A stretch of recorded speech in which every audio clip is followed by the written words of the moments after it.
Are we live? Yeah. Yeah. Why did you go live? I need to charge my mouse. Anyway, welcome.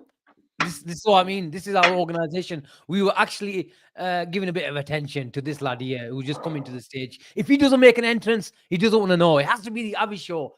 Anyway, before I speak my mind and a few French words, welcome, welcome. The mood is good. I promise you, the mood is good. Liverpool sit. How many points is it, boys? 5 points ahead of City. 9. Yes, 9 points ahead of the mighty Arsenal.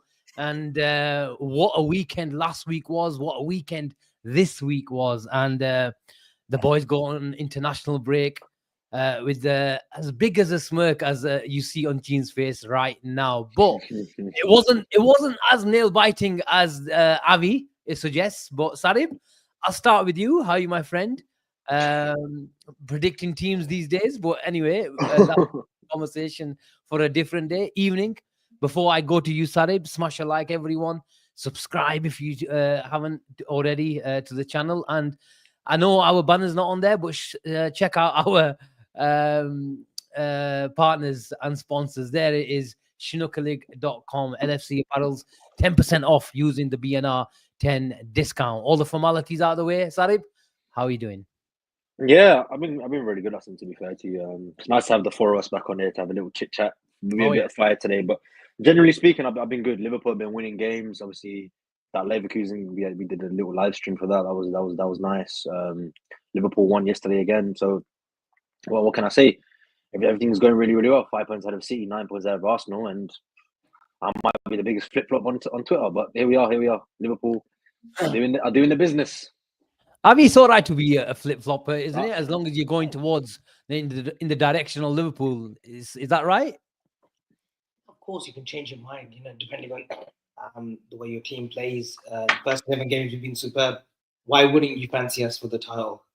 We haven't played anyone competitive yet, though, Asim. All League One fodder, Championship fodder teams. So, I'm looking forward to how the rest of the season pans out. But no, in all honesty, I thought yesterday, even at 1-0, I thought we were comfortable. I mean, Aston Villa have got players that could do damage, but Yeah. kind of disappointed by some of their players, Rogers, Duran, Watkins, they couldn't get a sniff. So winning ways and Arne Slot's army, we go forward, and it's just business. I've been saying this is one of my words the last 2-3 years, even during Klopp's tenure. Sometimes it's just business. Forget everything else that comes with it. We're here It's to just, win football games. We're here to win big trophies. it's just business, Gene. Avi says Arnie Slot's army is out. Are we on the march? Oh, fucking hell, it wasn't that We're funny. It fucking was a top of the question. league, man. We're fucking top of the league. Yeah. Yeah, we are on the march, man. We are on the march. Many doubters on here, man. They doubted me. They doubted this team. They doubted Liverpool. They had us fucking start in third position. We weren't even really gonna challenge for the title. Fast forward 11 games, and we're challenging for this start. For challenging for this title, man. 15 wins out of 17, one draw. Come on, Asim, man. 2 draws. Sorry, what more can you ask from? People will say it's a marathon, not a sprint. People will say it's a marathon, not a sprint. It's a You marathon, not a sprint. People will Yeah, say that. that's the start, mate. You need to have a start to even win. You need to have a fast start. Avi. We know that. We saw that in the 1920 season. To win the league, you got to have a fast start. And we've got a fast start. Truth is, Avi, look, honestly, I'm over the moon, man. I'm over the moon with the start. I'm over the moon with Arne's slot. I'm over the moon with this team. And look, it's only 11 games, especially in the league, but we will come good. And we will get even better as him. And yes, people can say we have to stay humble. Yes, we have to stay humble, but we stay humble with our chests out. We're not here to take. We haven't come here to take part. We've come here to take over, and we got to go out there and go into every Man single. thinks he's Conor McGregor all of a sudden. Avi, you got- Why couldn't you think of something yourself? Why couldn't you think of a term yourself? You got the likes of ChatGPT. What's this? We're here not here to take part. We're here to take over. Any Conor McGregor in it, and then you say you're a Khabib fan. This guy, he tried to put in there as him, yeah. Try and make it fun. You stay in your lane, yeah. My team's top of the table, top of the table. My team. I'm in What do you cloud mean my nine. team? Everyone's Yeah, team you on this. flip-flop 3 times Everyone's team. without No, we winning didn't the league, flip flop. yeah. I told you again on Friday. Asim, I tell you. Asim, by the way, I like that jacket actually. It Nine- suits you. I mean, white makes you look a bit fat, but the colours, I like the colour scheme. I am yeah. fat at the moment. Anyway, I am fat. no, I am you lost fat. a bit of weight. I can tell. You lost as much weight as I have in the last 2 months. You're on those. You're on those Olympics. That's the problem. You said you had this motivational speech, yeah, that really geared me up as well when we did a preview show. This is when I was in London, and I said, you know what, boys, I'm changing my mind. It was going to be Arsenal, but I'm going Liverpool because of Gene. I never flip flop after that. Yeah, Sarib had his favourites. Arguably, they were fine. Hold on, they were fine. He said City, and then he said Arsenal, and then he said someone, so on and so forth. Asim said Arsenal as well. Listen, we are allowed to change our minds. These two can change their mind. Sarib has changed his mind. Sarib is going out and tweeting that Konate is levels ahead of Saliba now. You know what I mean? So, like, of course, I did not tweet I that. didn't see that. I didn't see I that. didn't say that. we I are did not all tweet that. allowed to change You our tweeted minds. that. I didn't. No tweet that. one in their right frame of mind expected us to have this kind of start on the slot, and we have. It's a near perfect start as well. None of us expected this, boys. I know we had a- Putin, look, why you having a go at us for saying, you know, we're really, really good about Liverpool? I'm not even gonna go at you. I actually That is predicted head honcho for Liverpool FC. I'll I tell you have to be why. honest. I'll tell you why I'm having a go at. I'm having a go at the flip floppers. And why I use that term is Mr. Avi just now gave us a speech saying China said Liverpool and he fell for it. You know why I'm having a go at this guy? Because at the start of the season, he goes to me, China, you know, your speech, it made me support Liverpool. Made me think, you know what, Liverpool's going to win the title.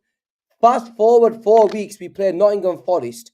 We lose that game. Man comes on the same show and he's saying to me, yeah, Gina, it was your flipping speech. Bring that show to light. Asim, bring that show to light and clip it as well. Clip it tomorrow. Clip it tomorrow.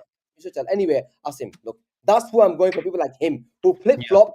As soon as then we go on a run again, jump on the bandwagon. Bro, stick with these predictions. That's all I'm saying.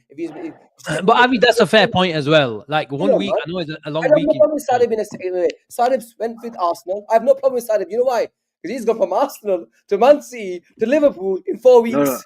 No, wait. And he blames himself. What team he supports? Yeah, come on. Wait. Let He's me at least. got Chelsea in that time frame as well, live. Let me Boys, just to further my argument about Zubimendi, he's just put in an absolute performance against Barcelona. They 1-0 up as well. 85 minutes. The World Cup we get in January, please. Who's winning 1-0? Sociedad against Barcelona. Where they're playing in the mountains. Yeah, they're playing in the bus. let me at least speak, right? So we all came into the season.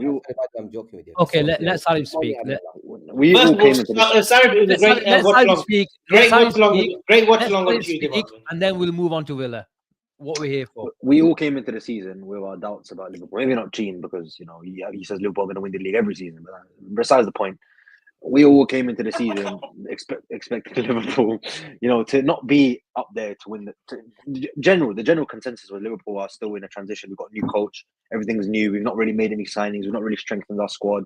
There's still gaps, left back, centre back, midfield. You look at City, they've strengthened. You look at Arsenal, they've strengthened in areas of concern. We were the only team to just sit and do nothing, and we were already chasing. So generally, the identity would then be to see that, okay, the two teams above us have strengthened, we haven't. And we've now got a manager who's maybe not as good as Klopp, or he's more unknown. Of course, you're going to expect a drop-off and not expect a challenge, but you can't deny that. That's okay to have that opinion.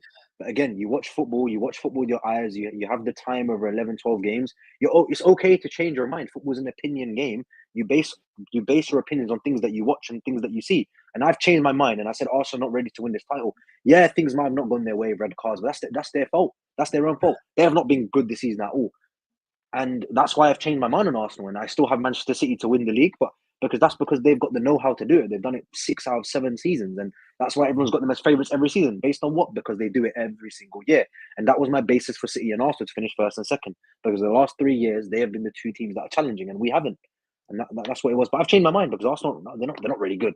I'll be honest, structurally they're an absolute mess, and we're not, and that's why we're first. And it's very simple. But Sarib, something's obviously gone wrong, because you at the start of the season said they were in a different spectrum. Of we course. weren't nowhere near there. So what's happened in your eyes? What's happening in your eyes then? Because we haven't recruited, we haven't invested. We got Chiesa in, but yeah, whatever from Chiesa, right? He's not been fit. So what's changed for you? What have Arsenal and City? How come they've gone backwards and we've taken it up a notch? What is it? Honestly, that's a question that nobody can really answer. To be fair, a lot of things have gone wrong with Arsenal structurally. They look an absolute mess. I think injuries have not helped them, but you can't use that as an excuse. They've not been great whenever I've watched them play.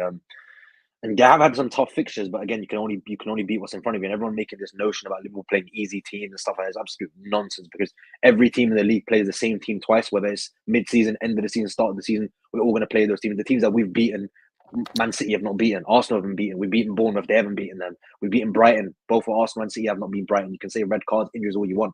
But the fact of the matter is, you beat what's in front of you, and our players have been turning up and theirs haven't, which is why we're top of the league and they're not. It's very, very simple. We're 9 points clear of Arsenal in November. Let's not take the piss here. Like, it's a ridiculous margin already, and I hope we don't let this lead go, because unassailable. I don't know if we let this lead go. I don't know how we're going to bounce back. I don't see it, because this team structurally is really, really good. Asim, Gene and Avi. 17 games into last season is when Liverpool got their 6th clean sheet of the season. We've now got that in 11 matches in the league, 11 matches in all competition. That just shows you alone that Liverpool have improved. Maybe the players that we have now suit the slot system a lot better than the Klopp, and we look a lot more control. We don't look like we're going to concede goals. When we get into the last 10 minutes of the game, I'm not nervous anymore. I'm not nervous that we're going to go get 2-3 and then get caught in the counter attack. We look much more structured, much more controlled, and which is why we sit in the position that we are in. Okay, let's go to the Aston Villa game. Gene, you were there with our very own Hadi. You probably got sore arms and sore shoulders after picking him up for about 94 minutes in the cup. It was his first time. Gene said to me he keeps watching Liverpool's games about 10 million times, even at home, on all the repeats. If anyone's making use out of their $6.99 on LFC TV, go. It's Gene and his son. But he wanted to be where the flags are. And Gene, he's got a 100% record. You need to take him to Anfield every week, my friend. Honestly, and Asim, like you mentioned, he always goes there. He always looks at the cup. He's like, I always want to sit on that side. And I was like, I was away for 3.5 weeks in Pakistan, and I just come back and I thought, okay, it's time I took him. And what an unbelievable experience! You saw him after the game. You saw this big smile that he had on his face, and he was like, I only want to sit on the cup now going forward. I don't want to sit anywhere else. But look, on a separate note, Asim, in terms of the performance, how everything went on the day, you could just sense there was something in the air, especially with City playing just before Saturday night, 8 o'clock kickoff under the lights at Anfield.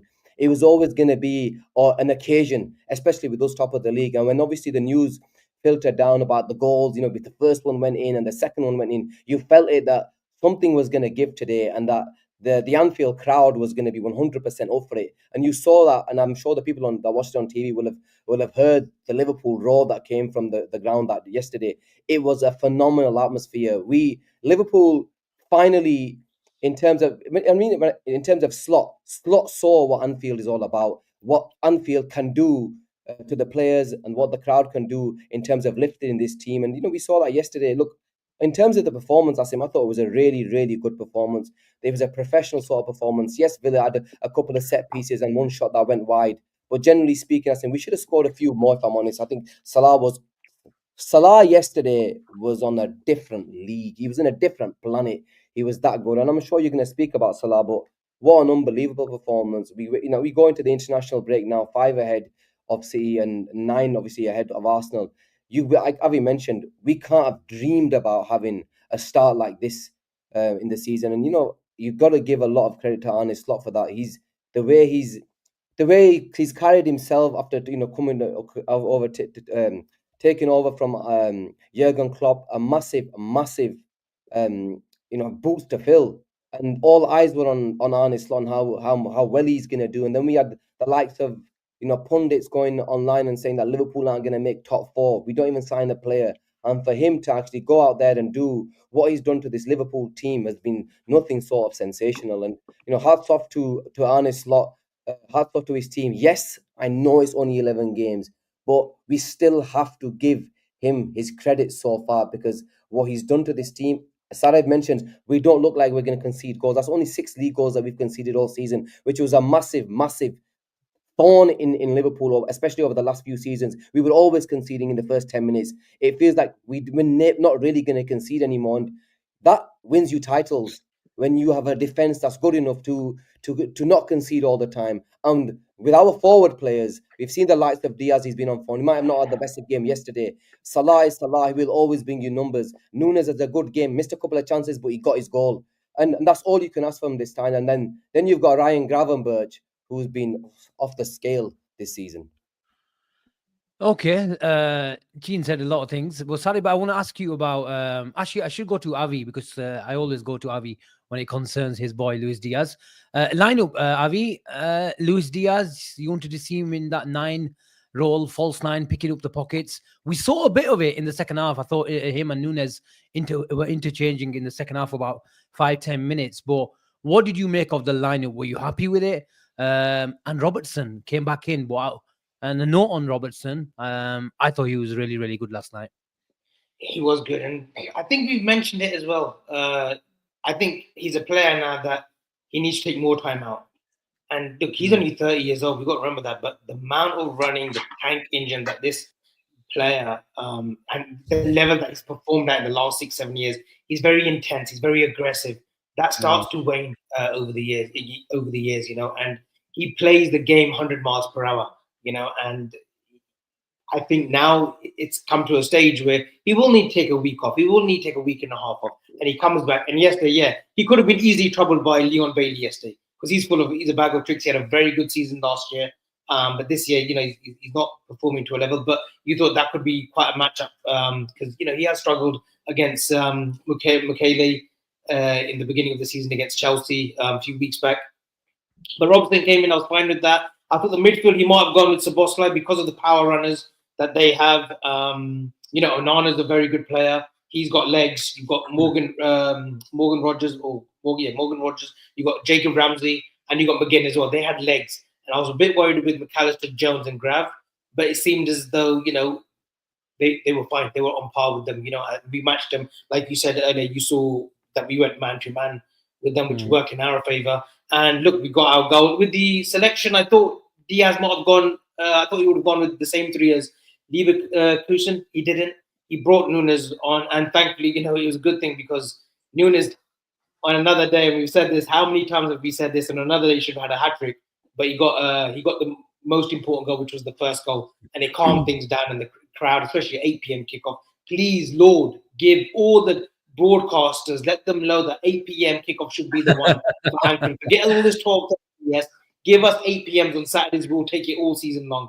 And then I think the goal really lifted the crowd from what it seems. And overall with the selection itself, Asim, I was very content and happy with it. Sorry, but Avi mentioned the structure of Aston Villa. I thought they played into our hands, and I checked how aggressive they are normally, and they are sitting near the bottom when it comes to pressures in terms of their press.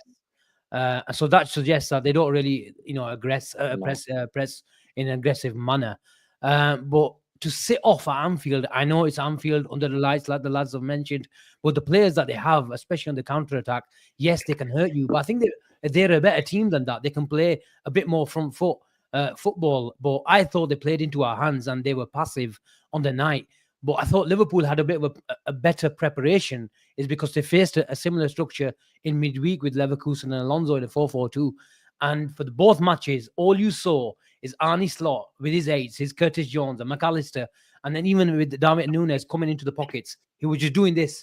Go play around that little pocket of space and get behind Onana and get behind who's the central midfielder? Tielemans. Especially Tielemans, because I don't think he has legs. Yeah, he doesn't have legs. I thought they were passive, and I kept on telling the guy in front of me, when are these guys going to really chase the game? And although they were threatening on a few counterattacks, but I think they came through Liverpool mistakes. But until around about the 82nd minute, they started having a go for me against, for a team like Aston Villa. It's a bit too late for me.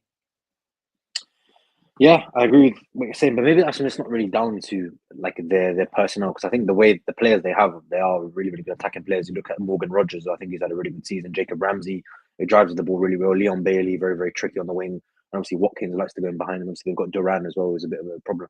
But I don't think Unai Emery is that type of manager, and especially when you come into a ground like Anfield as well.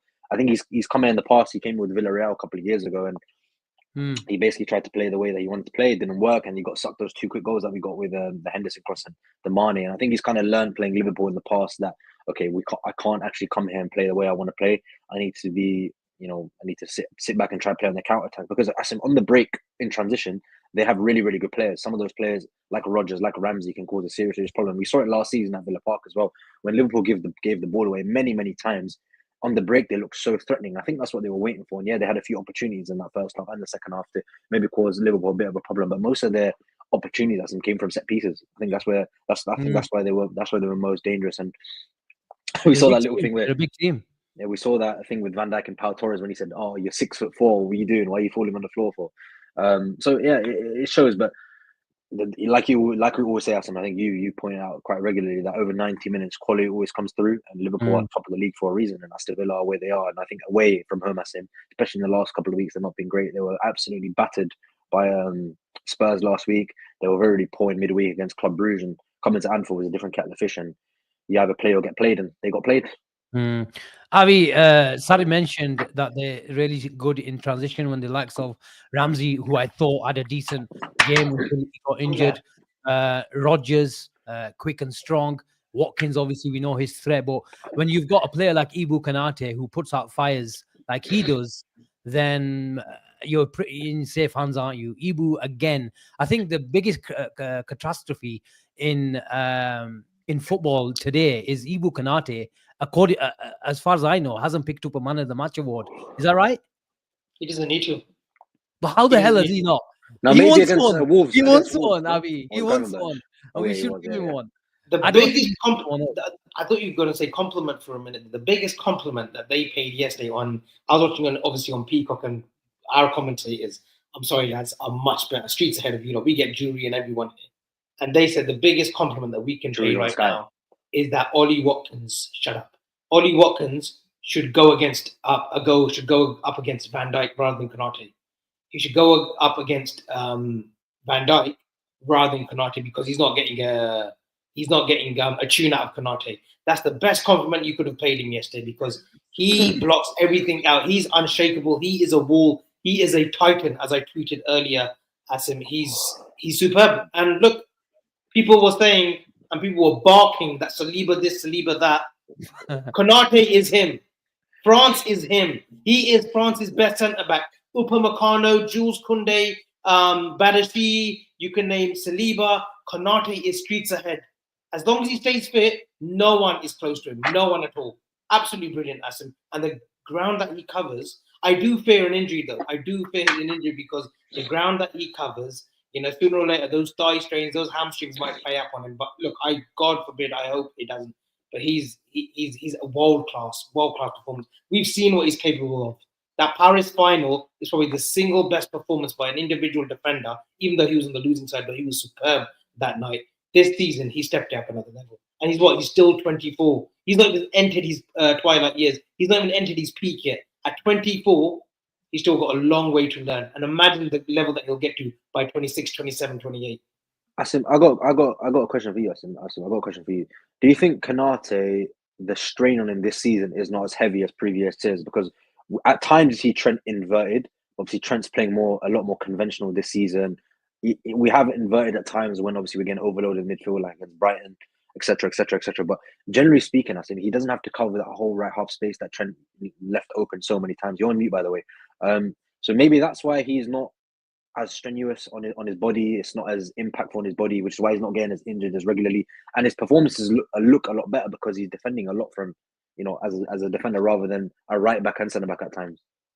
I know what you mean. But in the last month, when Arne Slot has had to get more aggressive, I know we did it in the first half after Ipswich, where he took Kwanzaa off because we were losing the wide duels, and he put him in and then let Trent go into midfield and overlap in more advanced areas. And we went man-to-man in the press, where Trent, from their goal kick, goes right to their fullback. And you saw it yesterday. If the ball plays from the keeper, he goes right to the keeper, passes Rodgers on, and Ibuk gets passes Ramsey on to Gravenberch, who comes across, and then Konate shifts across for Rodgers. But I think I see what you mean. Generally speaking, if the 4-2-4 is in a settled shape, the build-up is there in the 4-2, or even the 3-2, Konate has had a more of a conventional right-sided centre-back role. But against big teams, when Arne Slot has had to make the tweak to get a lot more aggressive and engineer more control in the game, then he's got that luxury. So I think I know what you mean. I probably agree with you to an extent. But when we've looked really, really good, Konate has been in those wide areas, and you've seen against Chelsea, you've seen against Arsenal, you saw against Aston Villa yesterday, where he was winning and so many duels in those wide areas. And he doesn't carry the ball as much because we've gone for really central progression. Our main weapon this season has been Van Dijk, who's been enjoying, like you say, left-sided centre-back roles. And maybe this season we've seen more of the Van Dijk feature of the ping, the diagonal from Van Dijk, because he's been occupying left-sided centre-back roles, generally speaking, more compared to, when we straight away put Trent into midfield, then Van Dijk is more of a middle centre-back. So I see what you're saying, but I think going forward, especially in the big games, we'll need him to play that role. And who better than the best channel defender in the world? But since we're on the compliments, Gene, is he right now on form? Is he the best defender in the world? VVD is the best defender in the world, Asim. Okay. Konate has been unbelievable over the last, especially since the start of the season. But Virgil van Dijk has taken the piss. He literally has taken the piss about how good he is of a defender this season. And honestly, he's like the biggest compliment I can give, and you mentioned it. It's not just the ping anymore. The way he plays the inside ball straight into the pass yesterday, Gene. That pass yesterday he did for Salah. The amount of times I've seen him do that this season, which I've not really seen Van Dijk possess that over the years, because he's always done the ping. That was his always role to switch play. But the way he manages to bypass their forward line by being able to play that ball is on a different scale. Virgil van Dijk, man, there is nobody in world football like him. I respect Konate. I love him as a defender. He's been a colossal over these games, and when we need him, he turns up. But VVD is just on a different level. I agree. I don't know why people are going for me in the chat. Sometimes, as the host, you need to create the conversation, create the debate. Asim, he's right. Van Dijk is Van Dijk. He's not far off. He's the second best, or he's in the top 3 in the world right now. As of right now, he's in the top 3. And listen, he will be the best as long as he stays fit. Once VVD's time's up, once he begins to slow down, and once he leaves the club, Konate will be that man. I think. And funny enough, I think Konate has captain material too. A lot of people said that to me. I think he could be our captain as well. Yeah, 100%. 100%. His people skills, the way he leads by example, the way he grabs the game by the scruff of the neck, unbelievable leader on and off the pitch. But Sarib, I think once these guys, I know Konate's got a lot longer than Van Dijk, once he sort of hangs up his boots.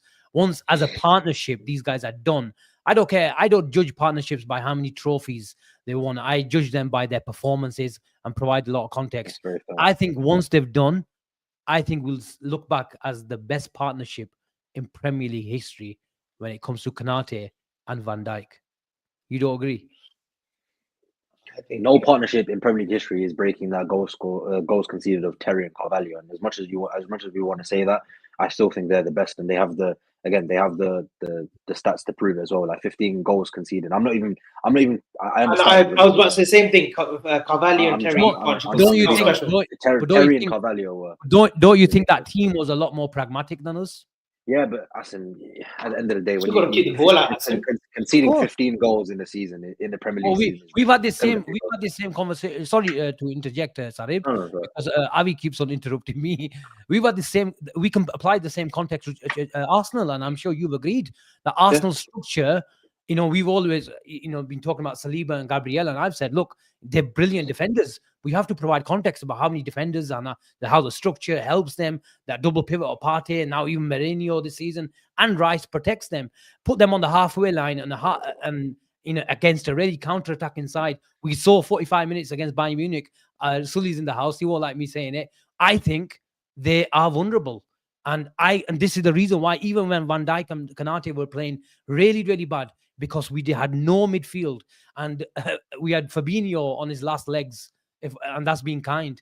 And I still said Konate and Van Dijk are still better than Gabriel and Saliba. It's not even a comparison for me.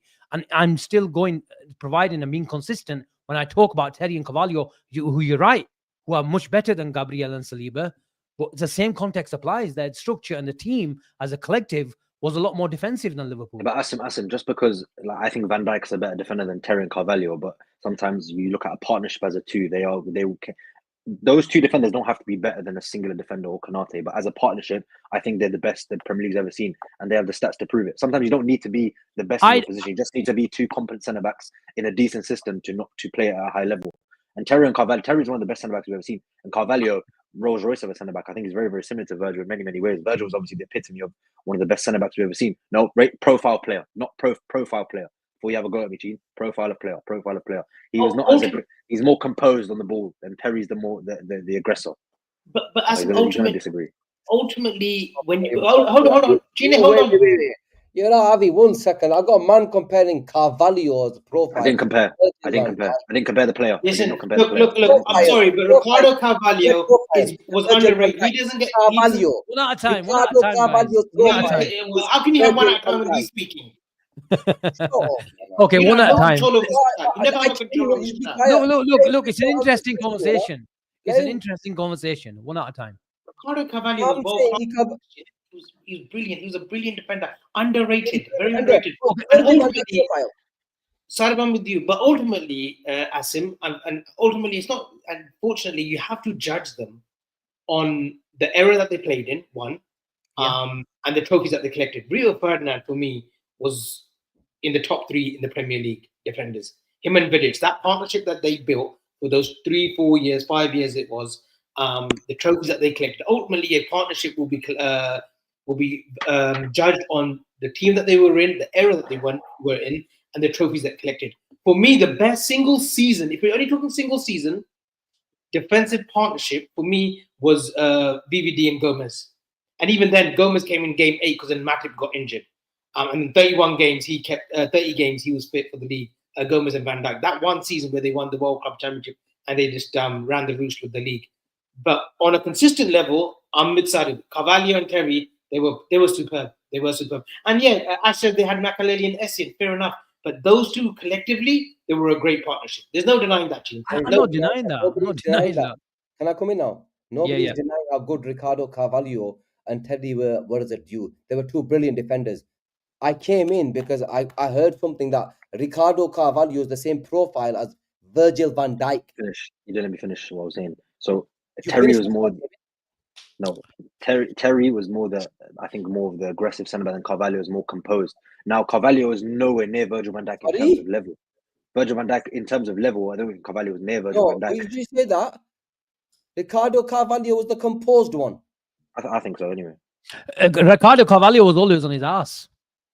Yeah, but that's what I mean. Van Dijk's level was ahead of him. Just let me finish. Van Dijk's level was ahead of. You know what? Right, look, I did caveat everything saying once these guys are done, and if they don't perform at that level, I retract that statement. Yeah, I'm not saying they are the best partnership right now, but in terms of, and the reason why I actually make that prediction is they do not lack any quality as a partnership. You tell me what profiles or characteristics they don't have in as a duo. Tell me. But Carvalho and Teddy, I think, put them on the halfway line with a half, with a sort of an attacking team and with a single pivot, less protection.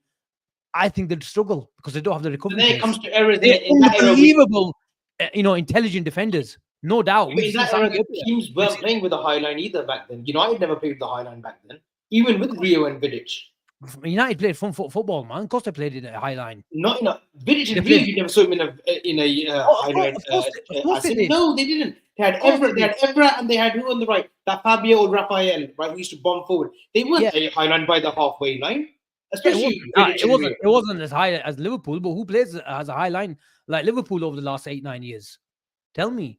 Yeah, football changes, but I think in terms of characteristics, and traits, Konate and Van Dijk as if you're going to go generalize on their day, on their day, which deal would you take? Van Dijk is still a sample size, because Konate has to stay fit. Konate has to stay fit on the whole course of the season. We can't say Konate and Van Dijk right now. If you count the end of the season, if he's played 34 5 games, Konate, and Van Dijk played 34, and if we won something, you can say, those two, arguably, yes. Potentially, if they stay fit, Konate and Van Dijk potentially could be the best centre-back pairing in the Premier League ever. But right now, you have to say Terry and Carvalho were superb. And look, I I'll be honest, preferred You've got to talk about Nunez and consistency Van as well. Dijk. Yeah, you can't just say after 11 games. Of course. You know, But let's be I did put that caveat in, Avi, didn't I? So once they finished. Sarib, go on. No, Gene was gonna say something. Go on, Gene. no, look, I'll be honest, Asim, Carvalho and Terry in their prime, they were arguably one of the best defensive duo in world football. There's no doubt about that. And Ricardo and I agree with Avi to an extent, because Ibu, Kanate, and VVD, with respect, they haven't played 30 games in a season together, so we can't really say as a duo. In terms of characteristics, yes, I can. What I've seen of Ibu and Van Dijk, I see a lot more. They do a lot more. We play with a lot more risk than Ricardo, Carvalho, and Terry ever did. Because they had fullbacks that were defensive fullbacks. They had two players sitting, and football was different then. But we can't use that against them, because that was the era. That was the way they played. That was what won them trophies. Then they've got trophies to prove that. They've got league title after league title, and you've got to give them the credit. But I would love to see Ibu, Kanate, and VVD play together for the next 2 to 3 years.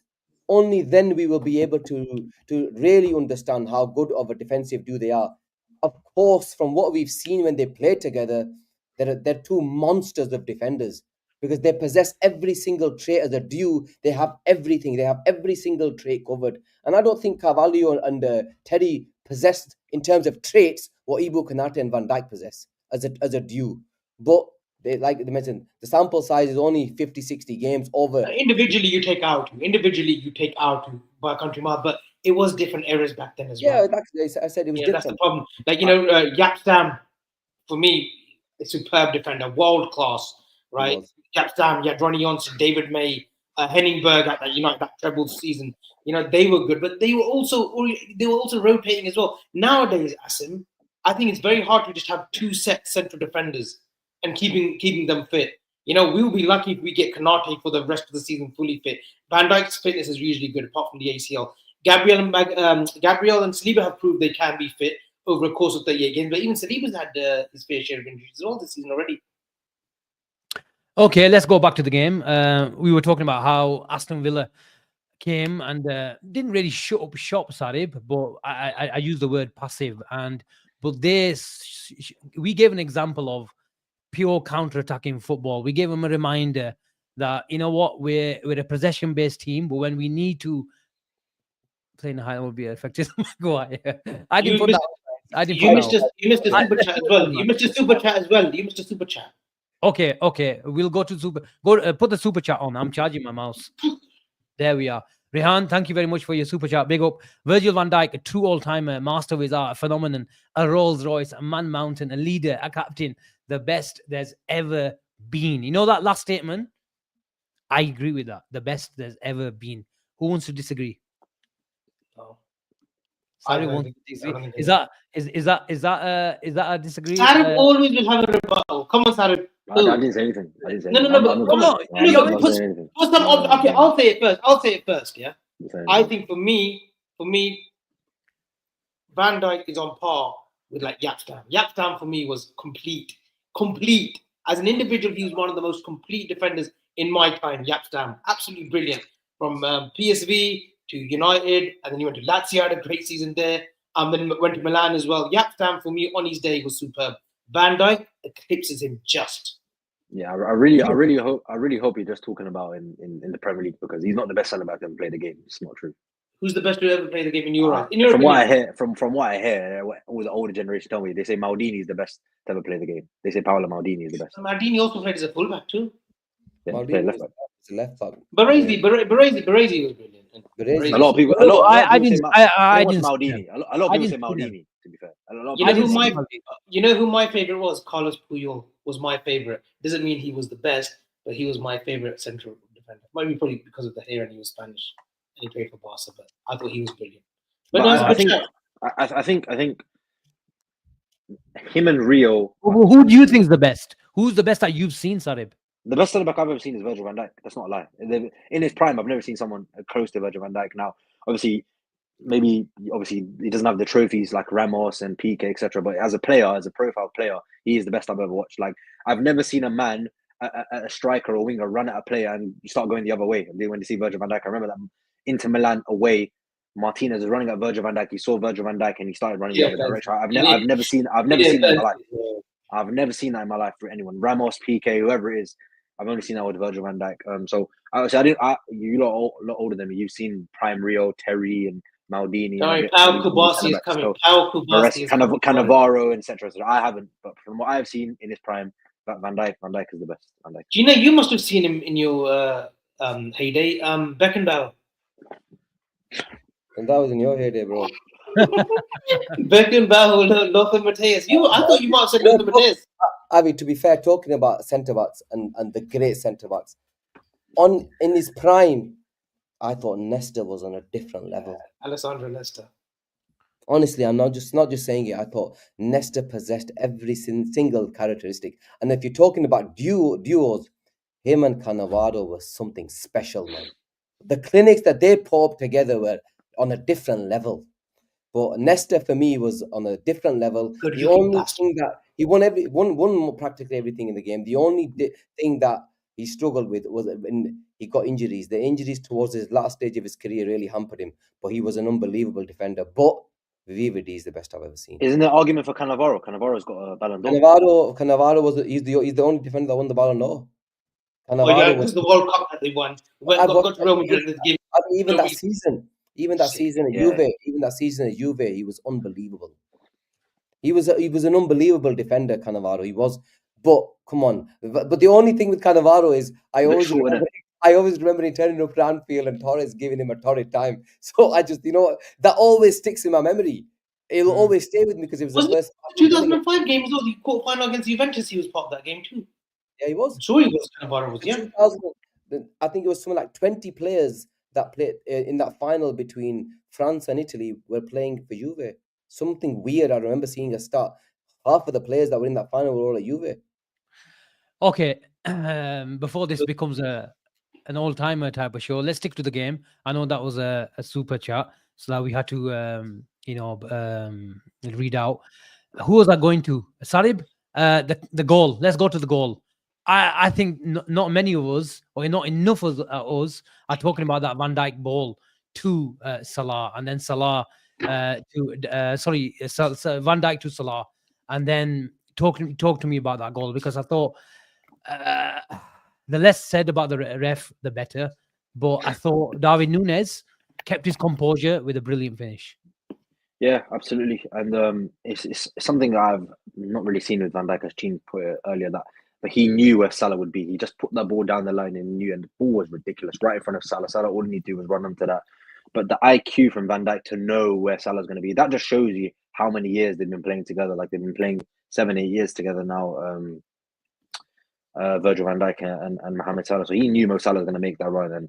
And the ability, it's one thing knowing where to put the pass. It's another thing putting the pass where you want. And to put the pass on a pinpoint for Mo Salah was ridiculous. And in that position, Salah is just so strong. And we'll get onto that incident with Bailey and Salah. But Darwin Nunez, when he took the heavy touch around the keeper, I was like, no way, he's done it again. And I just had flashbacks of the Europa League game. When he went round the keeper and he hit the post with the open goal, I was thinking, please put it away, Darwin. He makes it harder for himself. You got to dig there. He just went round the keeper, took a heavy touch, but the finish, you can't deny the finish was ridiculous. Now, I've been a critic of Nunez on this show for a long, long time, but I did say I'd give him this season to prove me wrong, because obviously we've got a new coach, etc. And maybe he's that type of player. I think that he's always going to be a 1-in-3, 1-in-4 type of striker, but his off-the-ball movement is really, really good. His link-up play is not too bad. He tracks, he gives his all. He's really, really strong. He's a nuisance. It's the only thing we have the issue with is his goal scoring, and it's just, I think his second goal this season for Darwin Nunez, especially second league goal. So can I say he's been good since he's come into the team? Yeah, he missed a couple of chances yesterday, but the finish was ridiculous. And we will talk about that Bailey incident after you give your talks on the goal as well. But yeah, Gene, the cop went wild. There was like a 2-3 second pause in all the ground, wasn't there? I'll be honest with you. I was fuming at the bloody referee. Yeah, I didn't see bloody Darwin take the ball. His first touch, I didn't see it. Then I'm there, this guy next to me, I'm there shouting him, saying off, and I seen Kuse play on. I was more peed off. The next thing I look, Darwin's put into the scored the goal and put it into the top sort of corner at that time. But look, Darwin, unbelievable finish. I wanted Darwin to get his goal. He got his goal. Look, I am Darwin's biggest critic, and everybody knows that. But if he scores a goal, I don't care if he misses one or two, as long as you win the game. Just when it falls to you, man, just put it away. That's all I ask. When it matters, yeah, when the game's on a knife edge, and if it falls to you, put it away. Yesterday, I couldn't really fault his performance, bar that missed chance. I know I saw you and you mentioned that there was a little bubble. I haven't really seen much of the replay. I seen about the goal. If I'm I've honest. not really seen it. I was going by Wiki's So I don't know if there was a bubble. It was a bit of an ugly one. Yeah, Was it? maybe He that's should have got it on target, but it just as soon as he was trying to place it, he went up a little bit. Yeah. Look, that's so you can't really fully blame Darwin for that. He took his goal really well. He had that header that he put slightly wide. I'm actually, the mad thing is, I'm actually happy with his performances this season without the goals. It's mental. Me even saying that, because I've actually tried output from Darwin, but he's played really well. I'm seeing a lot more in terms of his play. He's working, he's working differently than he was previous years. Last time he was always just running the channels. It's all this chaos. Now it's a lot more controlled what he's doing. He knows what he's doing, if you know what I mean. He actually knows what he's doing. Before, I felt as though he was doing things when he didn't know. Until he gets in front of the goal. Until he game- gets in front of the goal. I think his game He is has 20 chances Sarib, this year. it's becoming a little bit refined. His game. Or anything. I But think his games. I think it's becoming a little bit refined, where everything he's doing now is doing it with substance. He's not just being a headache and all this term, which was wearing down every fan, chaos, this and that. It's being chaotic but with substance. And look, he's affecting games. Asim, if he's not scoring, I think he's picked up a couple of assists. Sarib, maybe you know better. I think he's got 2-3 assists. He has got 3 goals in 14. He needs to be playing regularly. And look, Asim, ultimately, again, a number 9 is going to be judged by goals. Does this team create enough for you, Asim, for a number 9? Or are the chances always going to be given to the wide players like a Diaz, like a Gakpo, or a Salah, or I know Jota's been playing century, but he's had a stint on the left and right in previous years. Do you think that 9 position is always going to be a position where it's going to be like a Bobby-like season, 10 to 15, rather than a 20-25 like a Haaland season? I think what we've seen in the last couple of weeks, Avi, where I saw a tweet today on Twitter where Arne Slot likes a double pivot all the time. That's one of his big principles, 3-2 build-up.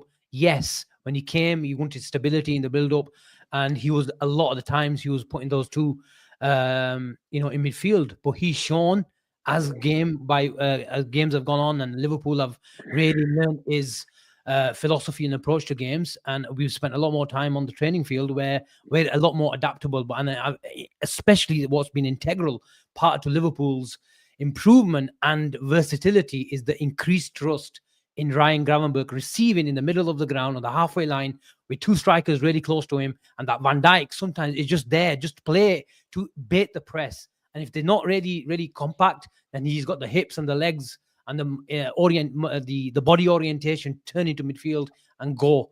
But to go back to your point, are we creating enough chances? I think that is an integral part. If our 2 8s in Curtis or Szoboszlai or McAllister are more advanced, I think that has got to benefit our number 9. And we saw an example of that, Avi, where look how high Curtis was with Leverkusen, where he was right in the last line, and he came into that pocket of space, turned, and then gave it to Diaz. That is the ball that Darwin Nunez needs to receive.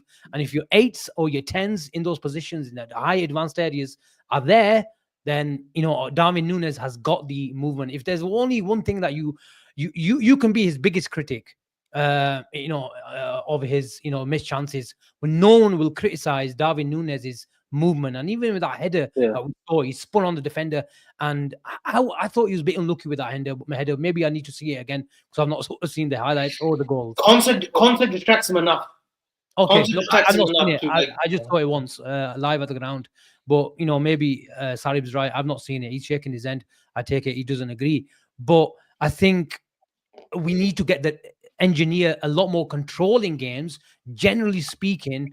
And I think the number 9 will be the beneficiary of that.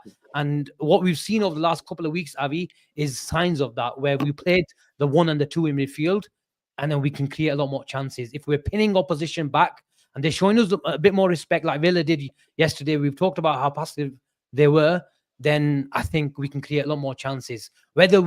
How we create those chances is we need the fullbacks And I think that is another integral part of the Arnie Slot, how he creates the cutback. The cutback, it needs to happen more. I'm not seeing it a lot more. We saw an Arnie Slot typical move on the 46th or the 47th minute. That was unbelievable ball. And it finished with Pau Torres just clearing it out for a corner.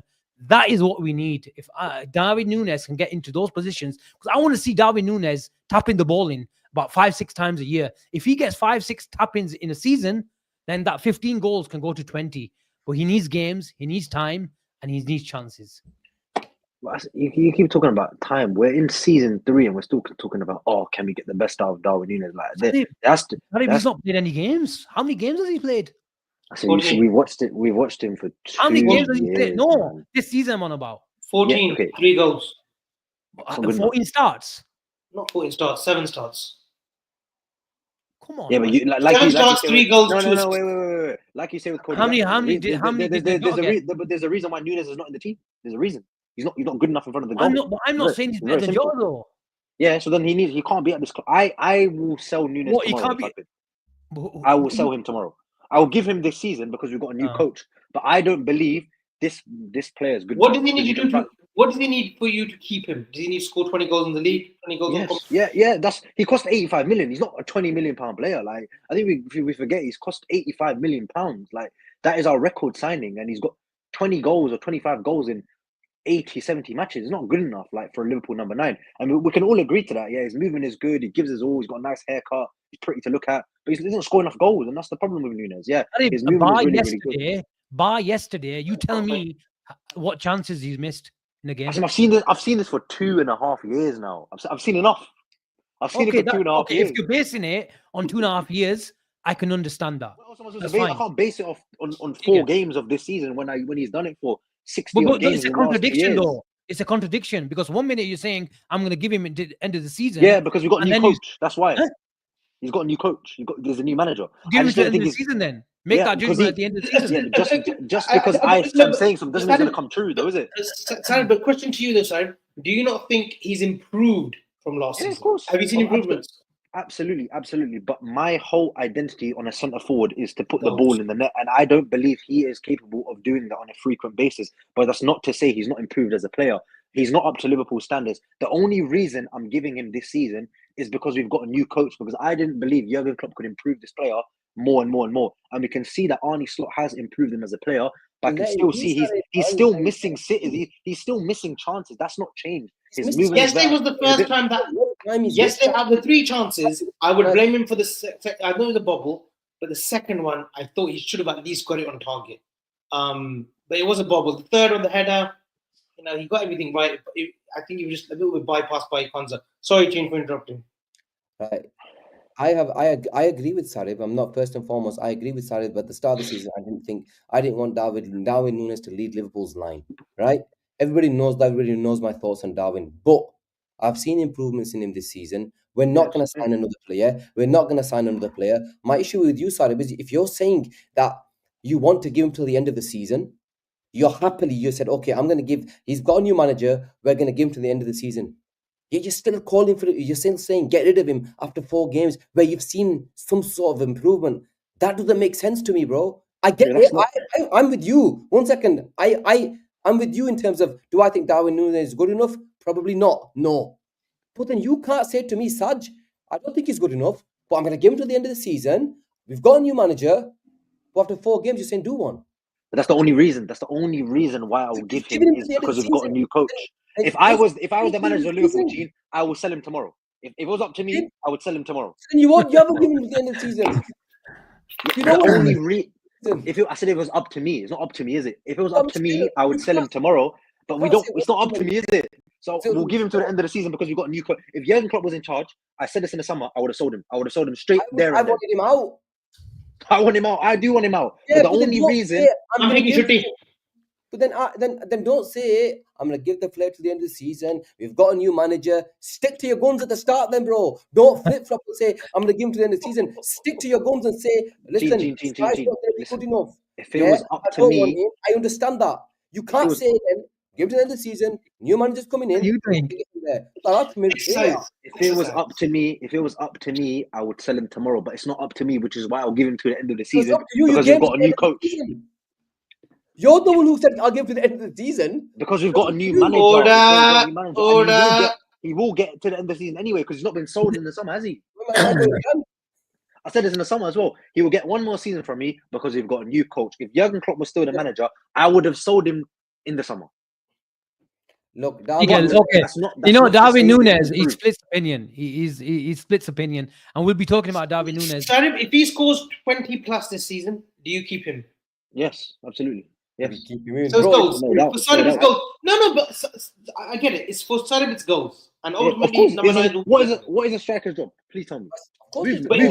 if we win the league, and he's got 15 to his name, and Slott's happy with him, what are you going to say then? It's not up to me then, is it? But I don't believe he's good enough to be a number 9 for Liverpool as a complete number 9. I don't think he's good enough. So how He did was you, always how, gonna- did you, how did you judge Bobby then? Number 9. We scored from the wide forwards with Salah and Mane. Firmino was not a centre. But you just said Nunez is a striker. centre forwards are Firmino- judged by goals. I think Darwin Nunez, whatever you think of him, is a unique profile. And you know what? It's definitely unique. His Tell you that. better performances, I think, might even come in the latter stages of the Champions League, where you need that counter-attack against a Madrid, against a City, against a Bayern Munich on the big night. And we've seen Darwin Nunez, along with Salah in our team, is one of the best in the world in transition. In transition, he's unbelievable. And that's what Arsenal lacked last season. I kept on talking about it. They don't have a Trent. They don't have a Salah. Just for They don't have context, and I'm telling you, his best performances might come under the lights at Anfield on the big day. And you might think, okay, you might only get one chance. But I think we've play a seen him part. under the lights at Real Madrid when he did that backflip. We still Hey, got Asim, on the big day, Right? I don't even think Scott plays it. But Asim, Sarib, just for He's definitely a context, role. Jota's not going to keep fit. Sarib, just I for think context, Diaz, Gakpo. just for statistics, Diaz and Gakpo. just No, for it's not gonna happen. It statistics, didn't happen yesterday. just for It's a big day though, isn't it? statistics and context. Villa is the best side that we played at. Order. Or Just for Chelsea. just for statistics and context, Darwin Nunez last season registered 12 assists in all competitions. Bobby Firmino's highest in a single season was 10. Just for context. Well, they don't see that. Centre forwards. Well, they don't see that. Yeah, but wouldn't you say we used to create from the wide areas a lot more in that club team. We used to create from the fullbacks, and plus the only thing we played No. against. But Bobby was the catalyst. Sorry, Bobby. Yeah. Sorry. 13, my bad, 13. Can I do a couple of things, Avi? Look, I'm just Bobby, asking a question. you're comparing Bobby Firmino and Nunez on Yeah. goals and assists. It just doesn't make sense to me, man. You're just it's there's a world of difference, Avi, man. Gina, I get that, but no, but I was just referring back. It wasn't an argument. I was just saying for context. Listen, ultimately, my number 9, Darwin Nunez, should be judged on goals. Yeah, he should be judged on goals. But he also has registered, like these people are saying, 36 GA last season. And I'm not big on GA. Don't get me wrong, I'm not big on the whole GA thing. I think it's Why are you mentioning it then? Yes, Why are you that's mentioning because it? I asked you a question about Bobby Firmino. You said no, Bobby Firmino is different. But he's registered more assists in a single season than Firmino ever did in 7, 8 years in his career. goals and assists last Number season. 9. Well, sorry, Darwin Nunez got 36 goals and assists last season. Yeah. 36. 36. Goals and assists, yeah. He got 18 You're in having all a laugh. competitions. He got 18 in all competitions and he got 13 There's no assists. There's no way. Yeah, I'm telling you now. Bro, I know it's Europa League and that, but that's decent number. No, he only got one in the Europa League. So where did he get his assists? I need to In the check league, that. to be fair. he got 8 in the league alone last season. He I need might to have check been 8 in that. the league, but 36, bro. That is a lot. No, he got 11 in the league last season. Oh yeah, okay. And And then he got 13. He got Yeah, 11 13. goals. He got 11 goals, 8 assists in the league last season. That's 19. I'm sure he didn't get bloody 17 in the No, other. he scored. He got scored 20. one in the. He scored He one got in the 11 EFL goals Cup, last one season, in the 8 Europa assists. League. That's 20. Yeah. Then he got He got- 3 he got assists one- in the EFL Cup. Yeah, and then 1 goal in the Europa League, and then he got 5 goals in the Europa League and 1 assist. So How the yeah, hell is that he got 36? 12. He got 36 12 GA? assists and he got 18 goals. Yeah. So 32, 33. Still good. Very It's good. not bad, to be fair. Sarib counts Carling Cup goals, so we have to Yeah, count. but I it's- doubt. it- I it- doubt. That it's- was. I'm Yeah, just. look, I'm if just. Cody Gakpo scores in the Carling Cup, Sarib counts Sarib, Carling on me. If that was Cody, if No, that was Cody, if that was no, Cody no. Gakpo, so Listen, you would listen, say something listen. else about Cody. No, If that was that's Cody fine. No, Gakpo, that's fine. That's fine. Listen, Bro, listen. for me, listen, Again, I've I've boys, been over this boys, so many times. boys, 1 I've second. been over this so Listen, many times. go all you three. That's what matters to me, boys. I don't care Yeah, about look, the I get Europa that. League. I get I that. don't care about the worthless cup. I don't care about the flipping whatever other cup. I care about the league. oh, it's happened again. You're turning your head down. Yeah, no, both of you, both of you, both of you leave, both of them. Both of you. can't hear you. Both of them. Yeah, You this fucking is- idiots, and these This is a guys. lot innit? better. Oh, come back in. See, when you talk Yeah. rubbish, that's what happens. That's when you talk rubbish, that's what For me, happens. it's the thingy, man. That's me. We've got a robot in the house. We need our number 9 to be a robot. You don't always mention Cody Gakpo on every single show. I didn't mention anything. It was him. I who did. did it. Wait. This is one player me have always stood by. And now he's our starting left winger that he's had to move Diaz out of left wing to get Gakpo. He didn't start yesterday. He didn't That's start right. yesterday. He started one game. What are you on about? He Gakpo. didn't start yesterday. Gakpo didn't start yesterday. Yeah, because Nunez was benched in the week, wasn't he? So exactly. So they all starters then, aren't they? I think. How can they all start? No, we have to take Slot's comments at face value In because the last month, or who started more games left wing? Gakpo or Diaz. Gakpo. So who's the starting left winger? Yeah, but who's that? You only has, Simple question. So who's the starting left winger for Liverpool right now at this moment? yeah, Who? but you have to Luis Diaz. understand. Simple question. Luis Diaz started on yesterday. He's not though. He's not. Luis Diaz Sorry, started he's yesterday. not. He started yesterday. Right now, you said right now. He started yesterday. Who's the star right now? Luis Diaz. So he started yesterday. right now, there's no game. So right now, no one's starting for Liverpool. There's no game. Right This is what I mean. This is what Yeah, I Sarib, in the last 4 or 5 weeks, Darwin Nunez has been starting in the number 9 position. now. Because more than Jota's anyone injured. else. That's why that Jota's injured. Jota's injured. So what? Cody Gakpo stepped up what? this season in a big way. No. All jokes aside, Cody Gakpo has stepped up this season. No, we give you Yes, that. because It's not bad. he's the But best. on a big game, in a big game scenario, your left winger will always be Luis Diaz. No, it will be Cody Anyway, Gakpo one more because he's that one. I will guys. stand by that forever. We spoke about every forward. Yeah. Every argument now, you talk about the D forward. D forward, man. Wait, Boy, Gigi, come on, before you talk continue. about my king. No, As in before you my continue, king. Gene said Federico Chiesa will be Liverpool's starting left winger in the Oh, season. yeah, look at this. Talk about Listen, king. Let's not do that. I Look, think oi, Chiesa listen. better than Diaz. Are you ready for this? Are you ready for this? Are you ready for this? Putter, you come for me and Salah. Putter, tayar ho ja. You and Salah. Right. Let's talk Salah. I didn't come for Salah. What did you say about Salah? What did I say about Salah? You wanted Eden Hazard, yeah? Eden Hazard.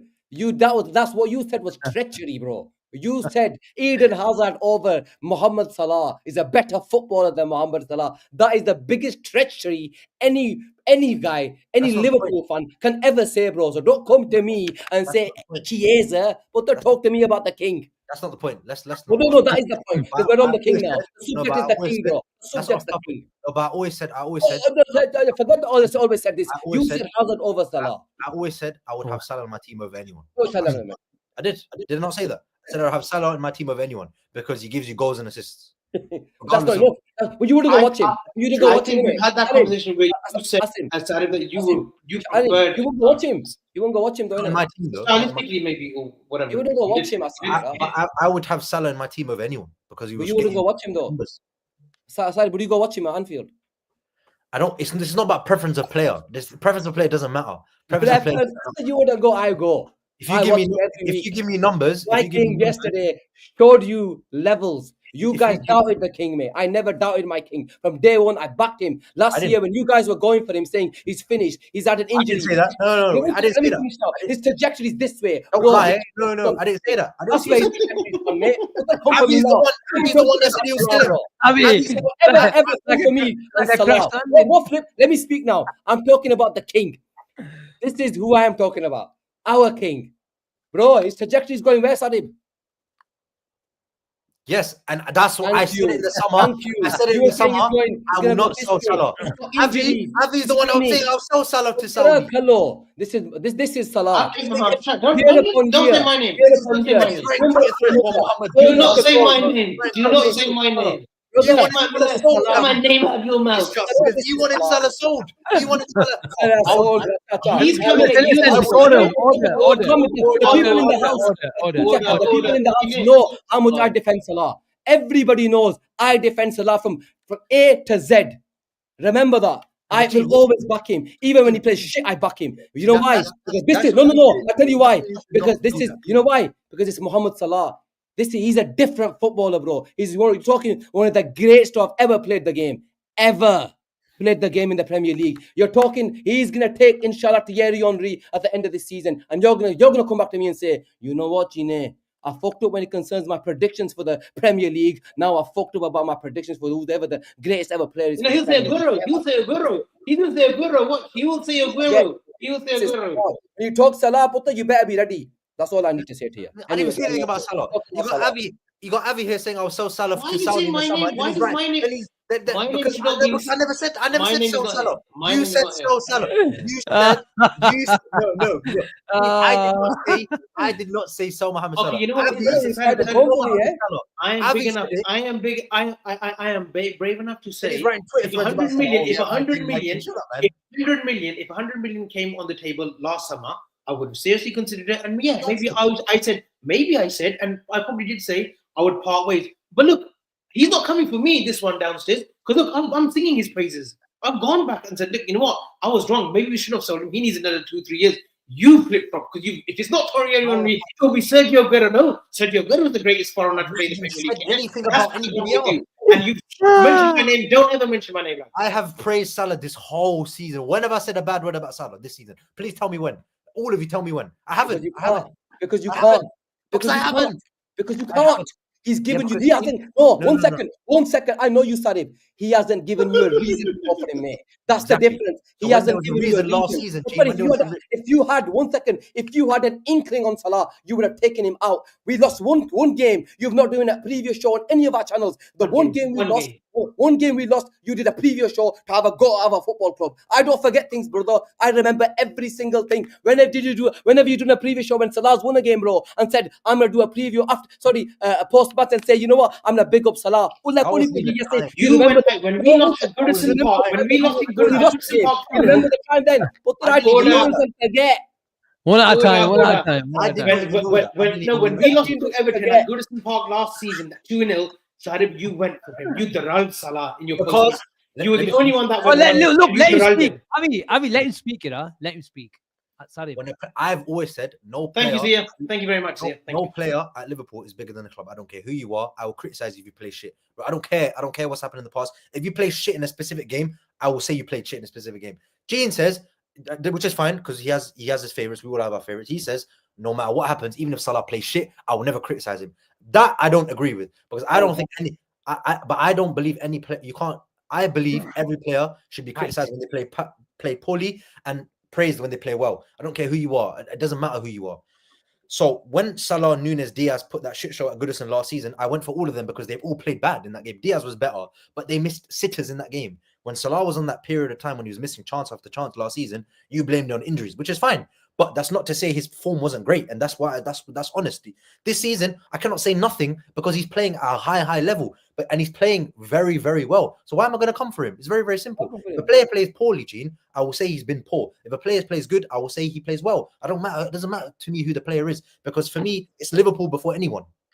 That's what I'm going to say, and that's fair. Very, very fair. You know, that's one thing I will give Sarib huge credit for, and he gets a lot in the comments, right? He is fair. We do have bias. I have bias towards Diaz, Salah, sometimes Van Dijk, especially Konate, whatever.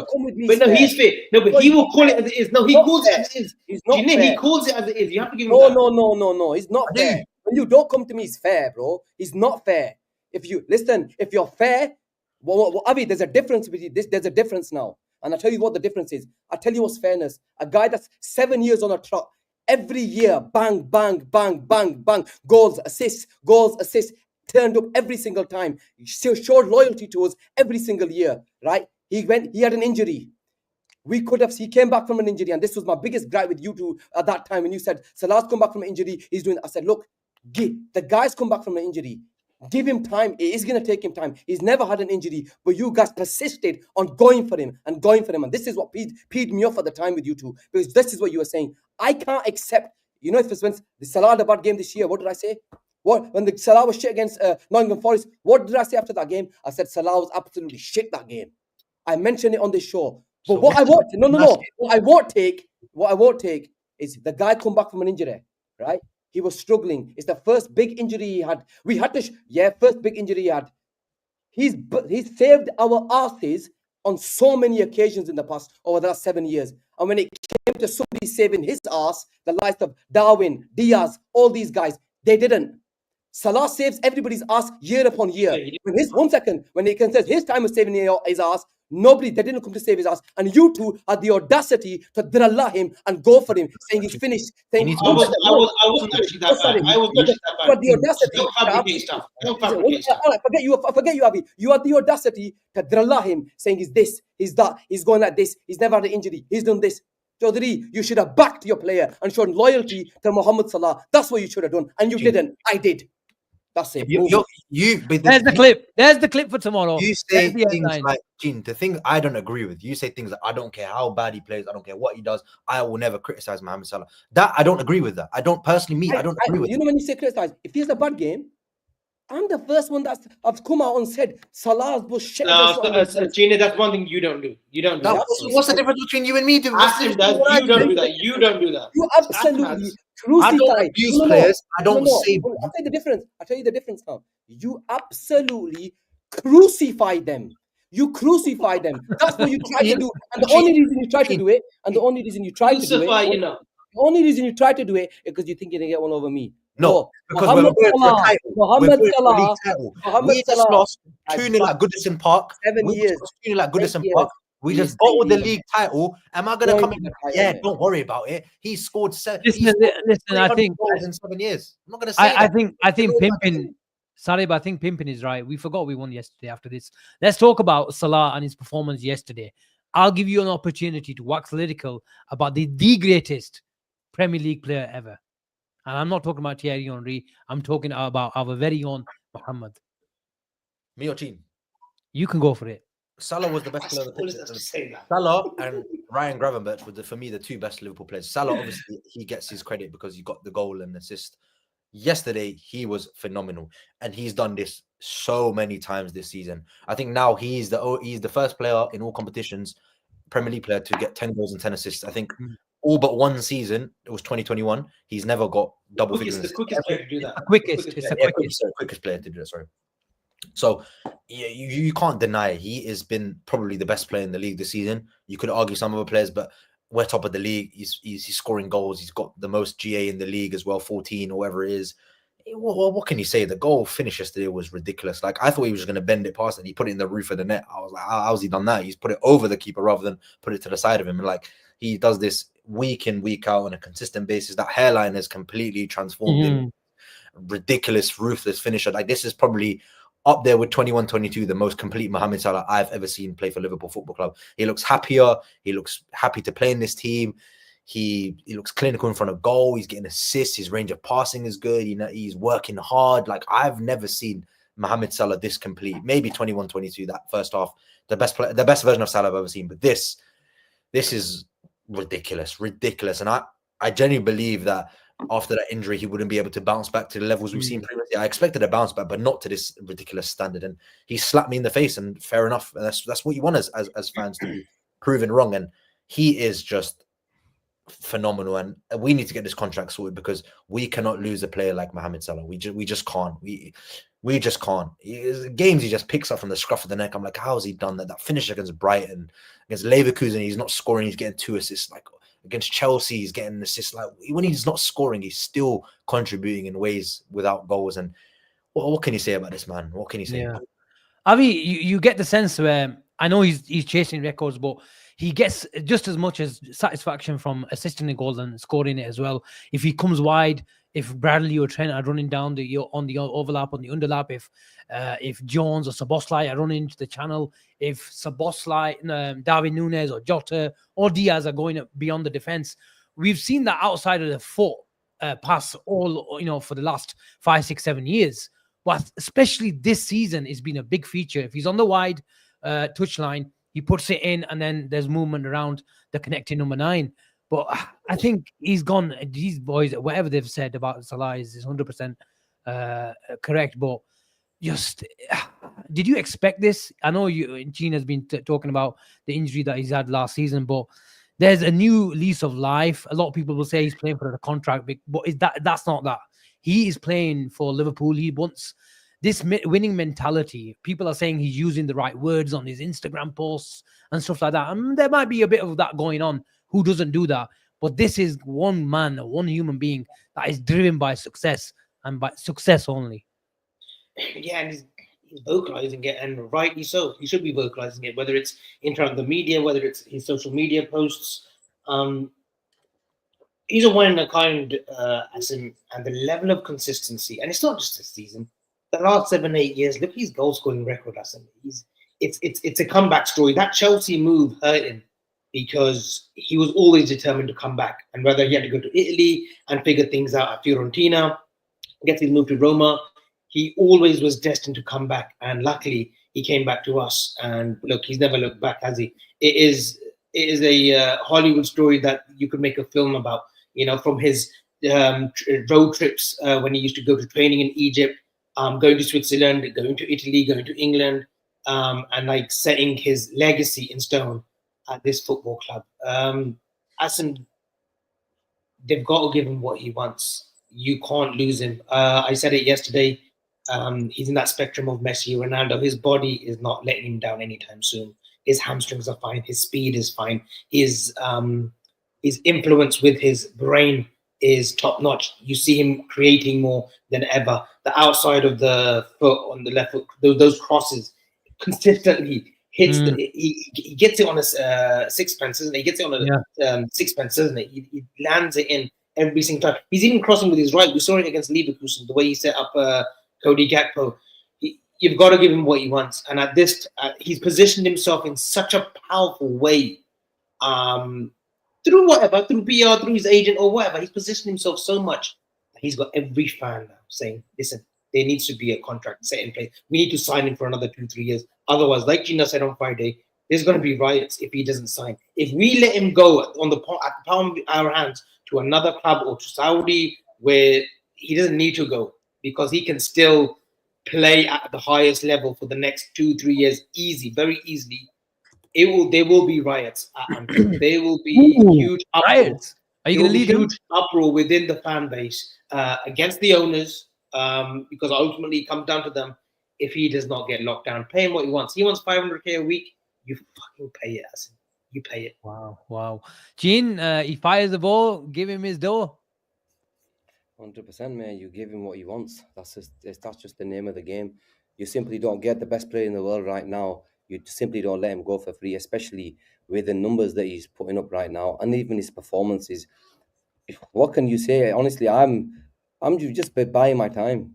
If these owners don't give Salah the contract, man, I'll be the first one that absolutely tells these owners every single week on here. There is no ducking and diving when it concerns Salah.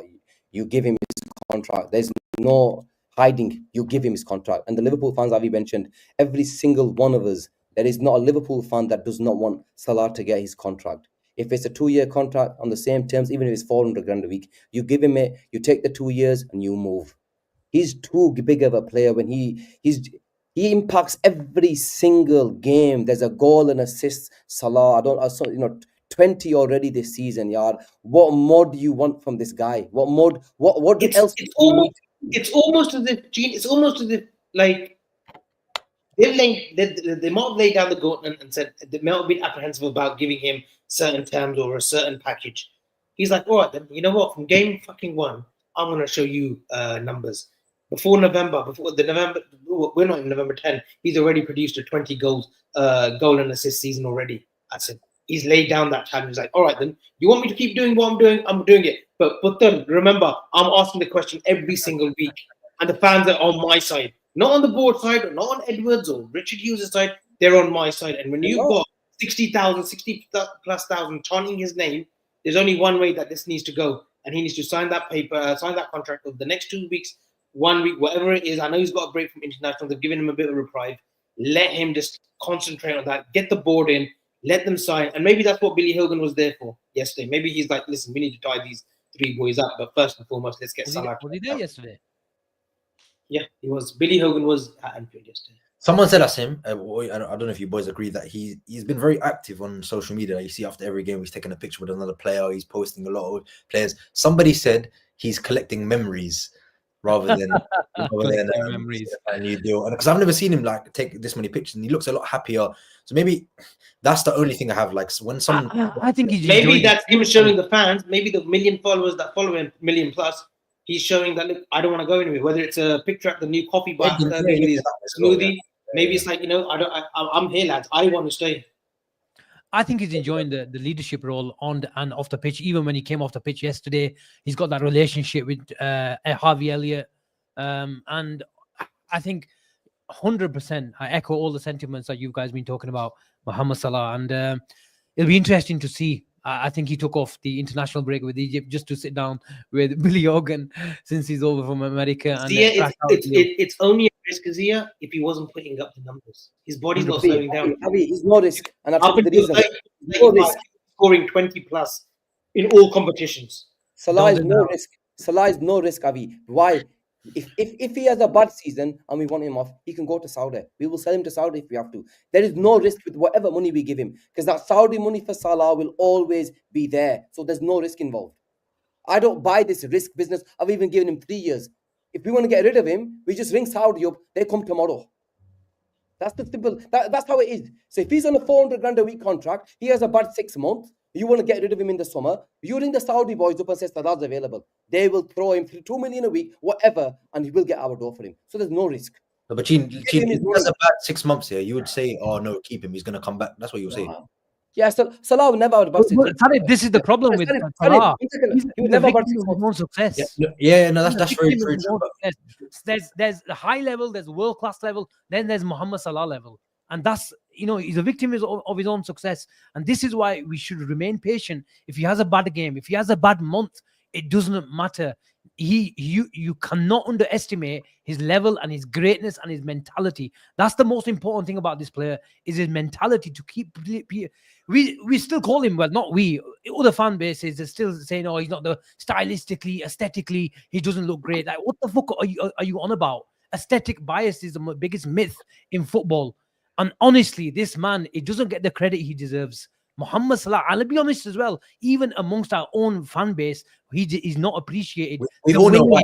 He should be appreciated. He's not even appreciated on this channel properly. You're talking about the fan base. And I have to say, on LFC TV, fuck this channel, Gene, LFC TV, Gary Gillespie about a month ago said he doesn't think Mohamed Salah is a world-class footballer. Yeah, I would never say that. If our own channel is saying that, I always like Gary Gillespie too. I always like him. Well, he's an idiot for saying that. If our very own channel is saying that, how can we go to the other fan bases and say probably the same guy that said Michael Owen's world class as well, and Robbie Fowler's world class? Yeah, but we all look. I don't want to say, but we all know the reason why he doesn't get the credit he deserves, and I don't want to say the reason. No, it's not. I don't think it's realistic. I don't think it's we all know the reason. Sarib, I don't think it is. I think if you ask like Thierry Henry, we get CBS Sports here. Yeah, you lot are probably unfortunately you lot don't get Carragher, Mika, Kate, and Thierry. Right? They wax lyrical over Mohamed Salah after Leverkusen result. Thierry Henry said, "This guy's unbelievable." He goes, "Forget about me. The statistics that he's put up, and considering like he had to come back to the Premier League, right? He had to come back to this league." He goes, "It was the perfect club for him." It's players on Sky. It's all of the British media more, where it's the criticism is pathetic. It's embarrassing. Listen, he will go down as the greatest foreign import in the Premier League, import, export, whatever in the Premier League. He will be. There's no doubt about that. If there's any doubt, just look at his numbers. Right? Mohamed Salah is the best foreign player in the Premier League. Another year, if we win majors this season, he'll go down as the greatest Premier League player of all time. TK. Is there anything else to discuss before we wrap it up? I forgot. I hope he gets an AFCON to his name though. He needs an AFCON to his name, because then you know what? That will solidify every critic out there. Oh, he's not done it for Egypt. He's not done it for Egypt. He's got 68 goals in like 121 games for Egypt as well. 1 and 2, which is a fantastic record. Give him an AFCON, but 30's taken over. Oh, yeah, one more thing before Gene has to go. But just on that incident with Bailey and Salah. Now, that was a red card, and the issue that all Liverpool fans had was that wasn't even given as a foul. But even if that was given as a foul, that wouldn't have been a red card because we played advantage. Double jeopardy is not a thing in football. So if anyone had a bit of confusion in that can't. No, but if Nunez had missed that and it was outside the box, VAR wouldn't have pulled it up. You do know that, don't you? Yeah, the issue was that the referee didn't even call it as a foul. That's a clear red card, but Nunez scored, so that's why it wasn't pulled back to be. That's right. Yeah, you don't. Double jeopardy is not. So anyone that had confusion, double jeopardy is not a thing in football. It should be, but like it's very, very silly because you can't if you score a penalty. I'll chat to you guys later. No problem. Okay. I think there's a lot of confusion. Thanks for your time. A lot of fans were saying, Asim and Avi, that should have been a red card, and I agree. The issue was that wasn't even given as a foul.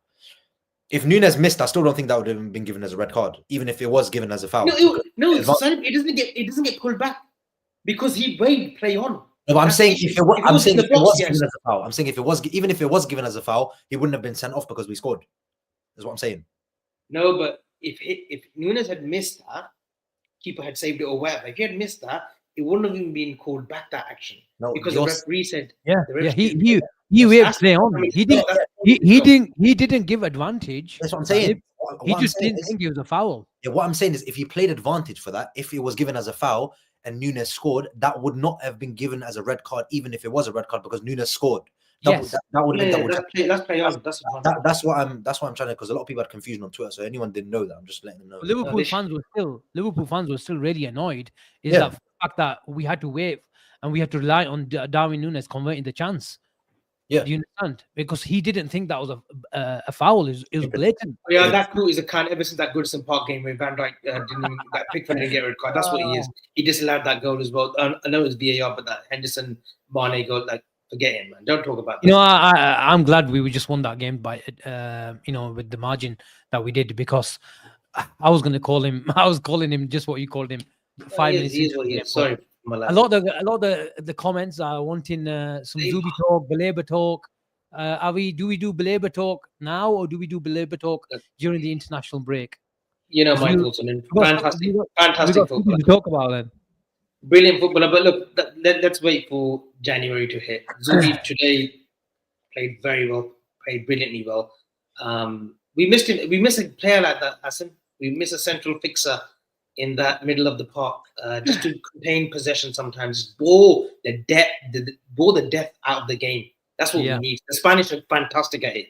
They will bore the depth. They'll bore you to death the way they just passed around the ball. That's what they want, essentially. That's called total control. It's not entertaining at all. But the great teams of Spain, like the Del Bosques, the Luis Aragones, the Barcelona teams, the Pep Guardiolas, it is just to suppress the opposition. And Zubimendi is crucial to that. And if Klopp still wants him, hopefully, let's see. But as for the super chat, I can take this. Bring us Tushu in January. In January, and we get this title over the line. Grav needs help. He can't keep this level for 60 games. Grav and Shuvameni in the pivot. Look, Shuvameni is a good player, and I understand what he comes from, because Grav will need a break. Endo, I agree with that. Giving him minutes at the moment. Listen, it might be a situation where we need to get two in. We have to look at that midfield area and maybe get two in. Maybe we've got too many similar players in that sort of aggressive sort of 10, in that fourth press forward, like we've got in Szoboszlai, Jones. Maybe we do need someone alongside a Gravenberch, or cover for Gravenberch. But Avi, it is absolutely paramount we bring in someone in January. Yeah. Honestly, 100%. I think we will. We have to. I feel sorry for Gravenberch in a way where his levels haven't dropped. But if we expect him to produce this sort of level week in, week out, for, like Ash says in his super chat, for 60 games, then we're naive and then we're delusional as well, if that's going to happen. And he'd probably pick up an injury. Let's be honest. And Koeman's, he's back in favour with Koeman as well, so he's getting Dutch minutes as well, which that's is the problem. Well. That's the problem, because he's integral to the way that they're playing as well. If he continues to play well for Liverpool, he's only going to play a lot of games for the Dutch national team. But I think what you're saying about the thing is, wherever we were talking about Diaz and Gakpo, Avi, is who's the starter. The thing is, they're both getting games and they're both performing. That is the good thing. You will look at Curtis and Soboslai. You look at Shimikas and Robertson. We don't have a player. I know McAllister can do a job, and McAllister has done a job in games. The Old Trafford one against United sticks out in the mind, where he played more of a controller, number 6, and the Gravenberch was the advanced one. But the point is, Gravenberch was on the pitch, wasn't he? And he's still playing. So we have to make sure that Endo is not getting minutes that I want him to get. Like, Endo's not getting the minutes that even Endo wants. He's getting 5-10 minutes here and there to manage games. That is not going to save the legs of Gravenberch. What we need is a Liverpool versus Brentford at home. Even I don't know, Wolves versus Liverpool, where Gravenberch doesn't play, and our January transfer window signing plays, and then we've got Gravenberch and Zubi, Gravenberch and Tchouaméni. That's the sort of level and depth that we need, Avi, if we really want to go for the big prizes. I just want to say, so just quickly on Carlos Baleba, and then you can get started. There's definitely no way we get him in January. Tony Bloom is a hard bargaining chip. That owner of Brighton will get serious money. He got 100 out of us potentially, but he definitely got 100 from Chelsea for Caicedo. He knows how to make money for his football club.